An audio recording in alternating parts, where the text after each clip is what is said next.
зерттеу нысаны бойынша биылғы 2023-24 оқу жылында 7-ші Д сыныбы педкеңестің қаулысы бойынша зерттеу нысанына алынды.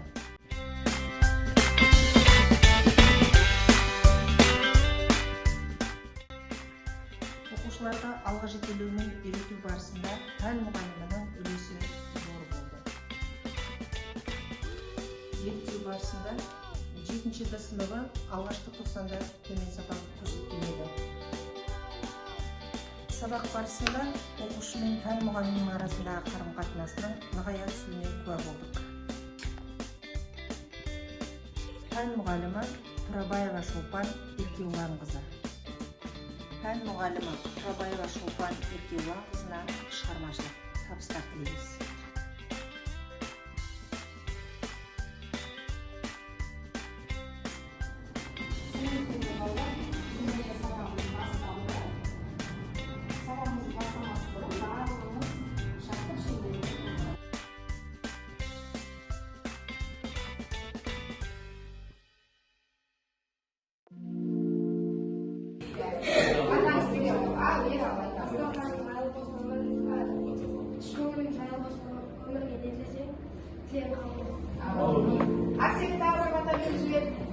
Асқарханың бай болсын, қазан ошағың бай болсын, төрт түлігің сай болсын, қолың табың қай болсын. Олың аға болсын, берген Алла таң болсын, көбей берсін, мал болсын, өсе берсін, жан болсын. Осынан көңіл қалмасын, қастық қылған таң болсын, дарыққан Алланың бары болсын. Ал жарайды болар. Енді шарт шеңберімізді батамен бастады. Енді батамен бастаған өздерін түсініп тұрсыңдар, иә? Біз кез келген қазақ үйінде батамен дегенде шай ішіп, дұрыс айтасың, шай ішіп. Яғни біз шайымызды ішеміз. Ол үшін балалар барлығымыз міне мына жақтан келесіздерде қазір шай қалдақшаларды содан бірімізден аласыңдар. Кім қай топқа түседі, сол топқа шаймен табанға толтыра қояды.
Енді біз осыны құрастыру үшін отбасы мүшелерін суреттен қоя отырып, оның тапсырмаларын орындап отырып, осы отбасы мүшелерін суреттерін қойып шығамыз. Артына келе ғой. Берген тарafta суреттер бар, міне. Өзінен айтып, қандай сурет бар? Жақсы. Атаның суретін алды. Оқи ғой. Ерғабыл қарттың үміті неге үзілді? Ерғабыл қарт ол әңгімедегі екенін байқады және оның олар шала қазақша сөйлейтін болды. Кейін сол Ерғабыл қарттың келіні ашық-шашық киінді, немересі бұзықтау болды және қазақша қатты біле бермеді. Сол үшін Көрмейді. жақсы. Жарайсың. Лео, қай жерде келеді, қай жерде келеді? Жақсы. Келесі, бартым. Келеді. Келе ғой.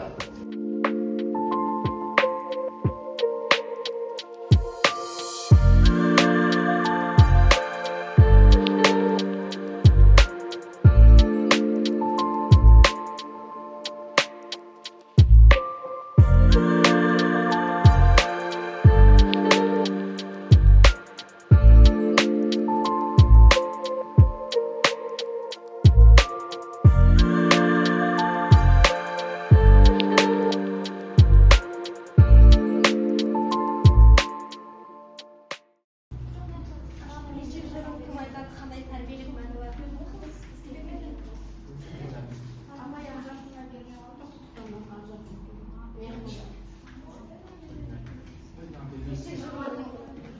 Бесік жырын кім айтады, қандай тәрбиелік мәні бар? Бесік жырын кім айтады, қандай тәрбиелік мәні бар? Төлет Әбдіков айтады. Бесік жырын кім айтады негізі бесік жырын? Апай айтады, қандай тәрбиелік мәні бар? Қандай тәрбиелік мәні бар бесік жырының? Әли айта қойшы, көмектесші.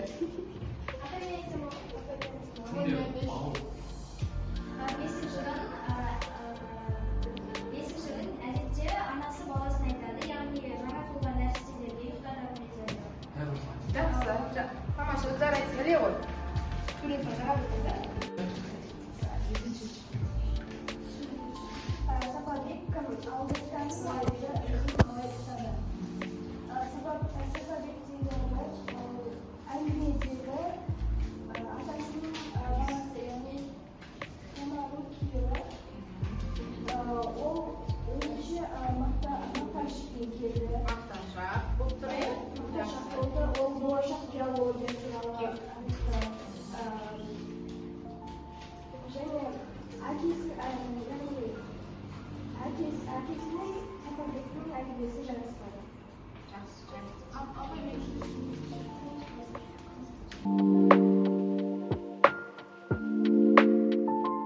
Ал енді балалар, біз не көріп тұрмыз? Яғни бәріміз шаршадық деп ойлаймыз. Орнымыздан тұрайық та тағы оқиық.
жазбаны қазір мұқият көресіңдер.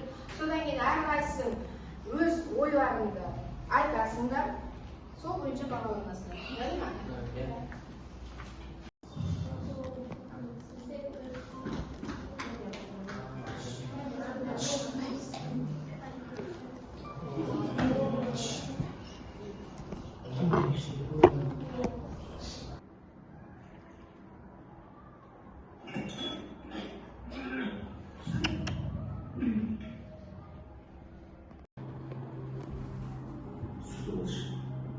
Gerek bir gözünü sırtıma. Sırtım olsaydı. Koş. Kaçan sırtı. Gerisi o yazı kalmaymışlar. Ömerimiz olsa şaldıra bu yere bulundu. O şeyde muhabbeti меніңше аузына берген оттай білейін. Бала несіне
туған күні кешке мектепке қонаққа бажаған едім. Жарайды.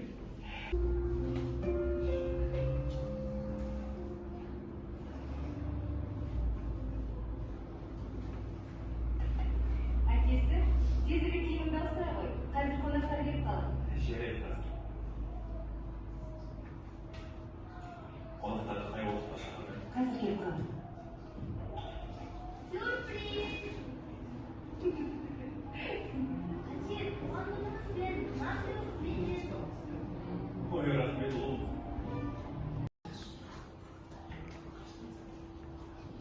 Неге қамшы, немесе домбыра десің? Кесе жасағаны не olmaz. Бұны жасағаным ертең әкем атам істетіні қартаяды. Сол кезде мен әкеме осы кесемен тамақ беремін. Сонда әкем де атам сияқты ыдыс-сындырмайтын болады. Анашым, көңіліңіз түспесін. Келесіде сізге де жасап беремін.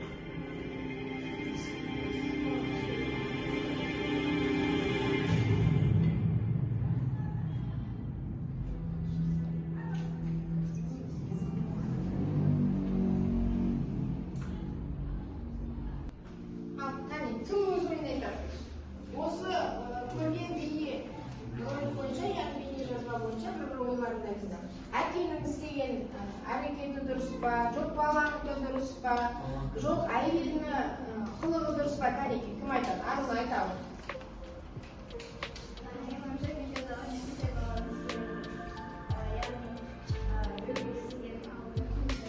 Тамаша біреуге істеген. Алдыңа келеді, жақсы, тағы да бар ма? Айып тобынан. Қандай әсер алдыңдар? Айта ғой. Менің ойымша балам істеген дұрыс деп ойлаймын. Себебі ата-анасына басқан кезде, яғни әкесі ата-ана кезде атасы сияқты сондықтан мен баламның ісі дұрыс деп ойлаймын. Жақсы, жарайсың. Енді сол бойынша балалар, кәне, осы оқиға желісі бойынша әкесі сабақ алды деп ойлайсыңдар ма? Өздері қалай ойлайсыңдар? Қандай өздері осы кейіпкердің орнында болсаңдар? Естесіңдер, қай кейіпкердің орнында болғанын келеді? Баланың. Неге? Сендердің де осындай жағдай ұшырап жатсаңдар, мынандай осындай болашақта сендер де бір отбасы иесі боласыңдар. Сол кезде осындай жағдай болып жатса, дұрыс па сол? Жоқ. Неге? Өйткені неге? Айта ғой. Неге?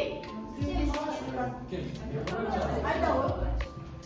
Себебі ол сенің жылап өсірген, сен оның қартайған кезінде ол сен кіші кезінде баққан деп Тамаша, өйткені өздерің, сендердің еркеліктеріңді көтерген әкелерің, сендерде әкелерің қартайғанда, сендерде олардың еркелігін көтерулерің керек. Айта ғой, қосымша айтасың, айта ғой. ата-ана сені кішкентай кезінде қалай бақса, сен де үлкен кезінде оған солай бағу керексің. Себебі ол сенің парсы болып табылады. Тамаша, жарайсың. Енді балалар, біздің тақырыбымыз бойынша, біздің тақырыбымыз қандай деді? Қонақтар әңгімесіндегі әке бала немере болатын. Бұл жерде де сондай, әке бала немере. Екеуінің ұқсастығы мен айырмашылығы қалай деп ойлайсыңдар? Ұқсап тұр, иә? Былайша айтқанда ұқсап тұр, әкесін ренжітіп тұр. Екі оқиғада да не болып тұр? Әкеге реніші көрініп тұр. Ал айырмашылығы қандай? Немересінде. Әкені қонақтар әңгімесінде немересі мақтаншақ, ұстауы. Ал бейнежазбада ақылды. Жақсы, жарайсыңдар. Тәрбиесі жайында ұқсастығы мен айырмашылығын осы сұраққа жазып бересіңдер.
Ал қазіргі заманның аңдаушылығы тиісті жауап қайтарады, сөз қайтар, немесе бізге айт.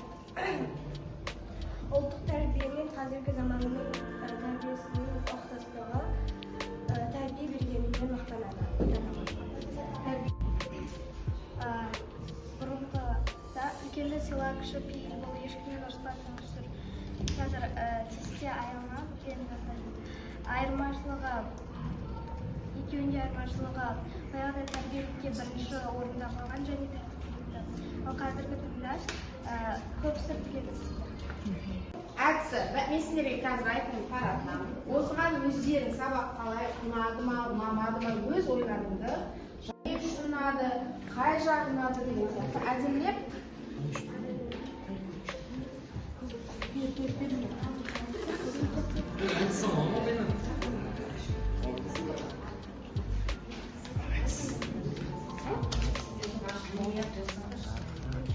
Тез жаз.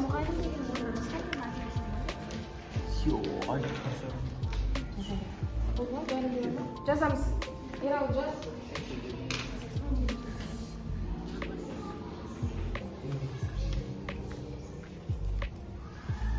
Не үшін ұнады, қай жағы ұнады деген сияқты әдемілеп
Жақсы, әке тобында қаншамыздар?